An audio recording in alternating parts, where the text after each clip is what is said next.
And finally tonight, our Person of the Week. There was another name on the short list for the Nobel Peace Prize today. Malala, 16 years old, the youngest nominee. She was shot because she spoke up for the 31 million girls around the world who cannot get an education. Her new book is I Am Malala.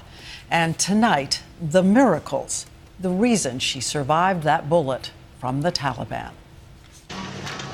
Two men approach a Pakistani school bus like this one, men with beards and a gun, a Colt 45. One of them climbs on the bus and asks a question.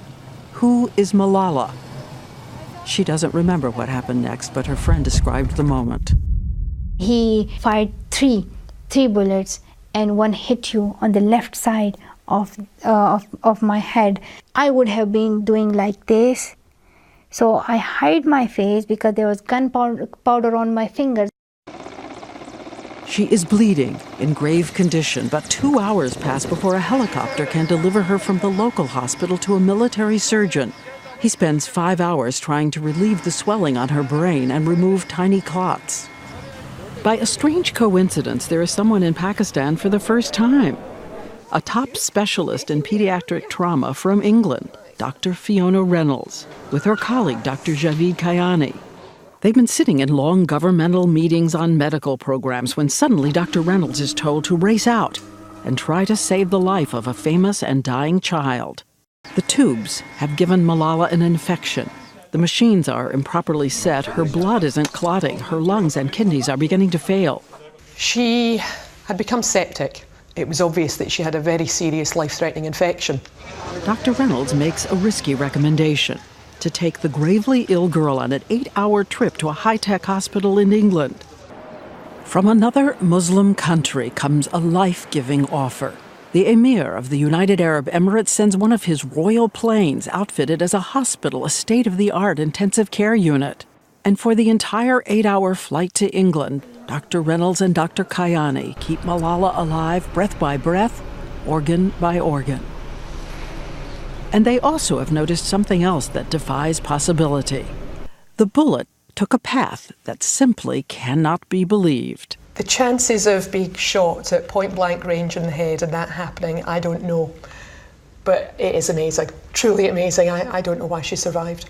Maybe his hand was shaky. He hit her there. So it goes under the skin, near the skull? A bullet, traveling 1,000 feet per second, slips under Malala's skin. But as it heads toward her brain, that bone turns out to be so strong and curved, it forces the bullet to ricochet away, and instead smashes her eardrum, severs the nerve in her face, and hits her shoulder. The fact that she didn't die on the spot or very soon afterwards, and to my mind, is nothing short of miraculous. Miracle? If you believe in miracles, yes, absolutely. Maybe it's the backbone and here's the brain, and God saved me. But still, doctors have no idea if she'll ever walk, or see, or be able to speak again. They are amazed when moments after her eyes open, she uses a letterboard to spell out in English the words country, and then father. Ahead of her, 3 months of punishing therapy and more surgery to reconnect the nerve in her face. Through it all, Dr. Reynolds notes of her young patient. I have never seen Malala cry, never. She's incredibly stoical. She had to have some sutures in her wound in her scalp, and she also had to have a needle to drain some infected fluid from her neck.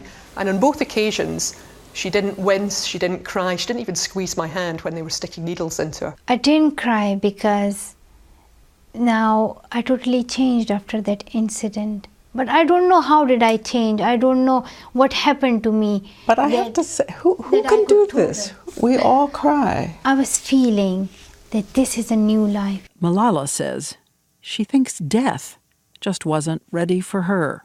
I think death didn't want to kill me, and God was with me, and the people prayed for me. And so we choose Malala Yousafzai.